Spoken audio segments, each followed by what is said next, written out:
सभी बहन भाइयों को, माताओं को जय माता दी। जैसे कि नवरात्र चल रहे हैं, चैत्र नवरात्र में सभी अधिकतर उपवास रखते हैं, क्योंकि ऐसी मान्यता है कि चैत्र में, नवरात्र में और जब भी नवरात्र होते हैं सभी उपवास रखते हैं अपनी सामर्थ्य के अनुसार, जिन्हें उपवास रखना होता है। किस तरह से उपवास रखते हैं, इसमें माता का पूजन किया जाता है। पूरी श्रद्धा के साथ में व्रत कथाएं पढ़ी जाती हैं, पूजन किया जाता है, माता से आशीर्वाद लिया जाता है और जिस तरह से भी सामर्थ्य हो हम व्रत रखते हैं। जैसा कि बहुत सी माताओं बहनों के दिमाग में यह बात आती है कि यदि पूजा से पहले, व्रत से पहले या व्रत के दौरान माहवारी आ जाती है तो वह अपने आप को बहुत ज़्यादा अपमानित महसूस करती हैं और सोचती हैं कि यह सब क्या हो रहा है, क्या माता हम पर प्रसन्न नहीं है, हम व्रत करने के लिए सक्षम नहीं हैं, माता नहीं चाहती कि हम उनका व्रत करें। तो आइए बहनें, इस तरह के आज जो भी बातें हैं उनको हम साफ साफ क्लियर कर लेते हैं कि क्या हमें ऐसी अवस्था में व्रत नहीं रखना चाहिए। तो बहनों, ऐसा कुछ नहीं है, यह सब अपवाद की बातें हैं, इसमें कुछ भी सच्चाई नहीं है, क्योंकि माता तो माता होती हैं, जगत माता होती हैं, वह इन सब चीज़ों को अशुद्ध नहीं मानती हैं।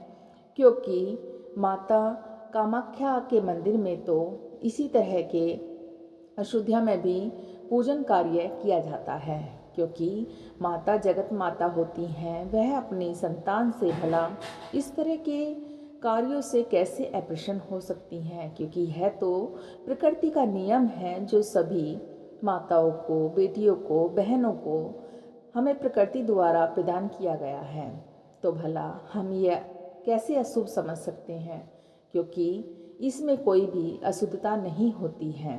हम इसमें ज़्यादातर मानसिक जाप कर सकते हैं। हालांकि अगर हमारा मन नहीं मानता है तो हम क्या करें, घर में हमारे जो भी अन्य कोई बच्चे, बहन भाई, माता जो भी हैं, उनसे हम नवरात्र के दौरान यदि हमारी ऐसी अवस्था हो जाती है तो हम उनसे पूजा पाठ करा सकते हैं। लेकिन हम मानसिक जाप करें, उससे यह अधिक फलदायी होता है।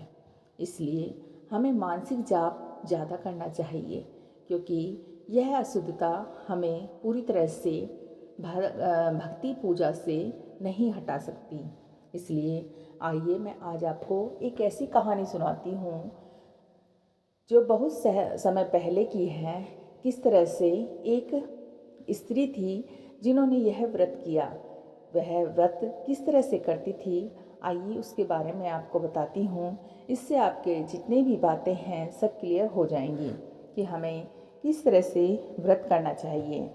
इस व्रत को करने वाली एक स्त्री का नाम अर्षा देवी का था। एक छोटे से गांव में अर्षा देवी नाम की एक श्रद्धालु महिला रहती थी।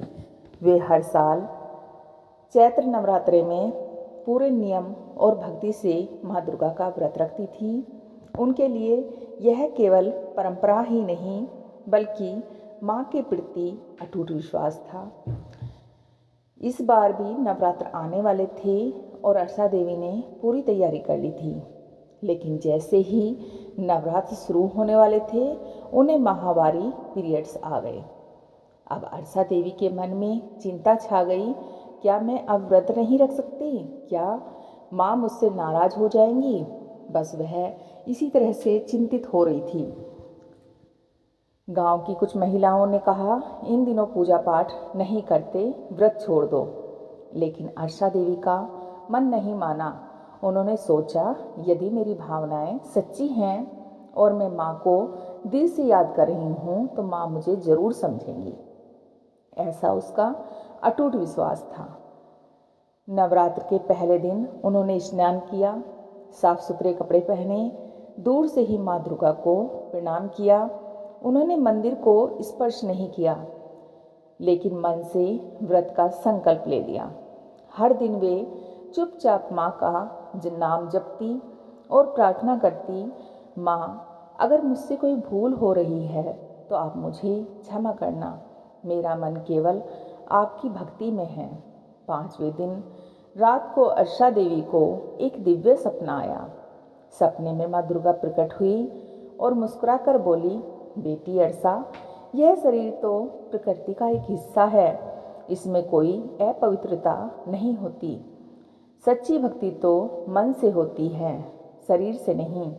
तुमने जो श्रद्धा दिखाई है उससे मैं अत्यंत प्रसन्न हूँ। अर्षा देवी की आंखों में आंसू आ गए, उनका सारा डर खत्म हो गया।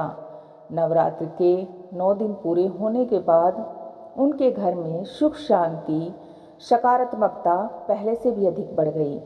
तब अर्षा देवी को समझ आ गया, माँ दुर्गा कभी भी प्रकृति अवस्था में नाराज नहीं होती हैं, वे केवल सच्चे मन, सच्ची श्रद्धा और विश्वास को देखती हैं।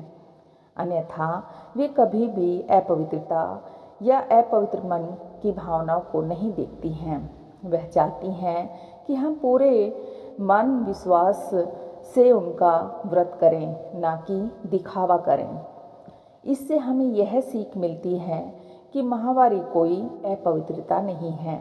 यदि आपका मन सच्चा है तो आप नवरात्र में व्रत रख सकते हैं, माँ की भक्ति कर सकते हैं। भक्ति नियमों से नहीं होती है, भावना से होती है। इसी के साथ में हमारा यह जो बातें प्रथा चली आ रही है कि माहवारी के दौरान में कोई स्त्री व्रत नहीं कर सकती, ऐसा करने से व्रत खंडित हो जाते हैं, पूजा पाठ मानी नहीं जाती। लेकिन ऐसा बिल्कुल नहीं है, क्योंकि यह से माहवारी होने से केवल तन अपवित्र होता है, मन नहीं। इसलिए हमें अपने सच्चे मन से, सच्ची भक्ति से हर व्रत को करना चाहिए और जिसमें भी अपनी श्रद्धा हो उस देवी देवता के पूजन में कभी भी अपवित्रता को आड़े नहीं आना चाहिए। हमें हर व्रत पूरे सच्चे मन से मानसिक जाप करते हुए कर लेना चाहिए। इससे हमें 2 गुना नहीं बल्कि 4 गुना लाभ मिलता है। तो इसी के साथ में आपको यह पता चल गया होगा कि कभी भी मासिक धर्म के दौरान हम अपनी पूजा पाठ को नहीं रोकना चाहिए। हमें अपने व्रत पूरी श्रद्धा से भक्ति के साथ में करने हैं। यह हमारे अवश्य ही स्वीकार किए जाते हैं। हम पर देवी देवता प्रसन्न होकर अपने आशीर्वाद की वर्षा करते हैं। तो भाई बहनों, यह वीडियो यदि आपको पसंद आए तो वीडियो को लाइक, चैनल को सब्सक्राइब और कमेंट में जय माता दी जरूर लिखें। जय माता दी।